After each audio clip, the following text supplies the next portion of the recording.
भाइयों के लिए विशेष सलाह। हमारे कृषि वैज्ञानिक प्रधान A.K. बरिया जी की जब जिले में सोयाबीन की फसल लगभग 30-40 दिन के होकर फूल आने की अवस्था में, तब रुक रुक कर लगातार बारिश होने के कारण फसल की वनस्पति ज्यादा होने पर सोयाबीन में इल्ली और अन्य तंबाकू की इल्ली जैसे कीटों के अतिरिक्त बीमारी लगने की संभावना है। तब किसान भाई ये उपाय कर अपनी फसल को कीट और इल्ली से बचा सकते हैं।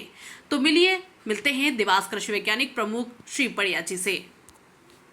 सर, अभी सोयाबीन में इल्लियाँ और कीट वगैरह ये सब बढ़ रहे हैं, तो इनको सर आम किसान इनसे कैसे बचे? जी सर बताएं। किसान भाइयों, जैसा कि आप देख रहे हैं, हमारे देवास ज़िले की जो सोयाबीन की फसल है वो लगभग 45 से 50 दिन की हो गई है और वर्तमान जो मौसम है उसको भी आप देख रहे हैं कि लगातार बादल छाए हैं और वर्षा भी रुक की हो रही है, जिसके कारण बादल लगातार छाने के कारण धूप की कमी होने के कारण पौधों की जो वानस्पतिक वृद्धि है सोयाबीन फसल की वो ज़्यादा हो रही है। ज़्यादा होने के कारण अभी इस वर्तमान में कई तरह के कीड़ों और बीमारियों की संभावना है और कुछ कीटों का प्रकोप भी चालू हो गया है, जैसे गडल बिटल, जिसको हम आरा कीट बोलते हैं किसान भाई, इसको गडल बिटल का प्रकोप चालू हो गया है। साथ ही साथ कई जगह तना छेदक मक्खी के साथ साथ जो अर्धकुंडलक इल्ली है, जिसको हम सेमी लूपर बोलते हैं, उसका, और साथ ही साथ कहीं कहीं तंबाकू की इल्ली के प्रकोप की भी संभावना बन रही है। इसी के साथ साथ कई जगह खेतों में पीला जो चकता रोग है, जिसको हम येलो वेन मोजेक कहते हैं, जो कि खासकर रस चूसक कीट सफ़ेद मक्खी के वाहक कीट होने के कारण ये फैलाती है। और खेतों में आपने देखा होगा टाइल्स के पीले पीले धब्बे वाली पत्तियाँ हो जाती है। तो ये जब प्रकोप ज़्यादा फैलता है तो सोयाबीन की फसल जब फली अवस्था में आती है, पूरे खेतों में पीले पीले धब्बे या पीले पीले समूह बन जाते हैं। तो ये इस तरह की जो समस्या अभी वर्तमान में देखी जा रही है।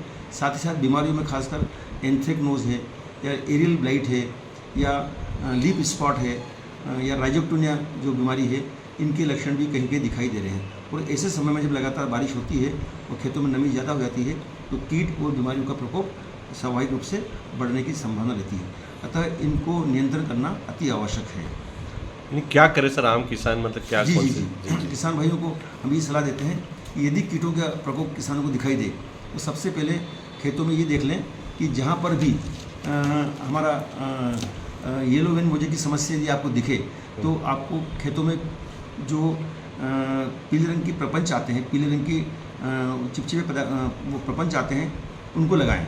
उससे लगाने से क्या होगा कि जो सफ़ेद मच्छर है वो उसमें चिपकेंगे और उससे आप उनको आराम से देख करके नियंत्रण के उपाय अपना सकते हैं।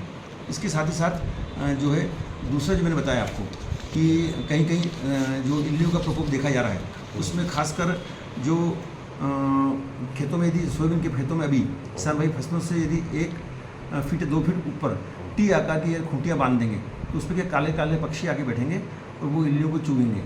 उससे आपको मालूम पड़ जाएगा कि खेतों में इल्ली का प्रकोप है कि नहीं। अच्छा, ये टी आकार के सर ये बांधते तो वो लगाते हैं? हाँ, खूंटियाँ बनाते हैं। उससे क्या होता है कि जब काली पक्षी या मैना या पक्षी आके बैठते हैं तो ऐसी अवस्था में खेतों में बार बार जाना, डेली घूमना मुश्किल होता है कि फसल ज़्यादा घनी हो गई है। तो यदि टी आकार की खूंटियाँ लगा देंगे किसान भाई तो पशु जो हमारे पक्षी हैं वो उसमें बैठते हैं और बैठने से वो समझ जाते हैं कि इल्ली का प्रकोप है, उसको चुग जाते हैं। तो कीटनाशक दवाइयों का भी उपयोग कम करना पड़ेगा। साथ ही साथ हमको निगरानी भी रखने की आसानी से मिल जाएगी कि हाँ, कीट का प्रकोप हमारे खेत में दिखाई दे रहा है या होने लग गया है, तो कीटनाशक दवाई का छिड़काव करने की। सर मार्केट में भी कौन सी दवाइयाँ हैं जो इनको? हाँ, अभी इस समय जो कीटनाशक दवाई में खासकर आपका जो किसान भाई वो लेमडासाइलोथ्रिन प्लस जो थायमिथाक्साम है वो 150 ml प्रति हेक्टेयर के हिसाब से छिड़काव कर सकते हैं। प्रोफेनोफास नामक कीटनाशक दवाई आती है, उसका छिड़काव कर सकते हैं। और एंट्रानीलीप्लोर को 150 ml प्रति हेक्टेयर के मान से खेत में अगर छिड़काव करें तो इन कीटों को हम प्रबंध कर सकते हैं। साथ ही साथ जो बीमारी मैंने बताई है उनके लिए कुछ दवाई आती है टेबुकोनाजोल प्लस गंधक, उसका यदि उपयोग करें तो इन दवाइयों को हम अपने मतलब खेतों से इन बीमारियों को हम दूर कर सकते हैं। ये किसान यदि करेंगे तो काफ़ी फ़ायदा होगा। जय।